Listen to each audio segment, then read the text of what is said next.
Anil Nair here. Number system previous year question ఒకటి మనం discuss చేద్దాం. క్వశ్చన్ ఏమన్నాడంటే 6954p ఈ నంబర్ 11 తోటి భాగాహారింపబడితే 11 తోటి భాగాహారింపబడితే p వాల్యూ ఎంత అని అన్నాడు. p వాల్యూ ఎంత అని అన్నాడు. 11 అనే నంబర్ యొక్క భాజనీయతా సూత్రం ఏంటంటే some of the odd places. Some of the odd places ఏమైంది 6 + 5 11 11 + p minus of some of the even places 9 + 4 13 అది 0 అయినా కావచ్చు లేకుంటే 11 యొక్క గుణిజమైనా కావచ్చు.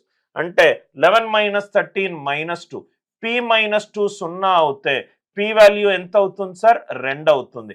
క్వశ్చన్లో ఏమన్నాడు p వాల్యూనే అడిగాడు. అంటే ఈ క్వశ్చన్కి ఆన్సర్ ఎంత p వాల్యూ 2. అందరికీ లాజిక్ క్లియర్గా అర్థమైందా? 11 తోటి భాగింపబడాలి అని అంటే రైట్ ఒక సంఖ్యలో సరి స్థానాలలో ఉన్న అంకెల మొత్తము బేసి స్థానాల్లో ఉన్న అంకెల మొత్తము వాటి మధ్య తేడా 0 కానీ 11 యొక్క గుణిజమైన అయి ఉండాలి. కాన్సెప్ట్ నచ్చినట్టు అయితే వీడియోని లైక్ చేయండి, ఛానల్ని సబ్స్క్రైబ్ చేసుకోండి, వీడియోని షేర్ కూడా చేయండి. With love Anil Nair.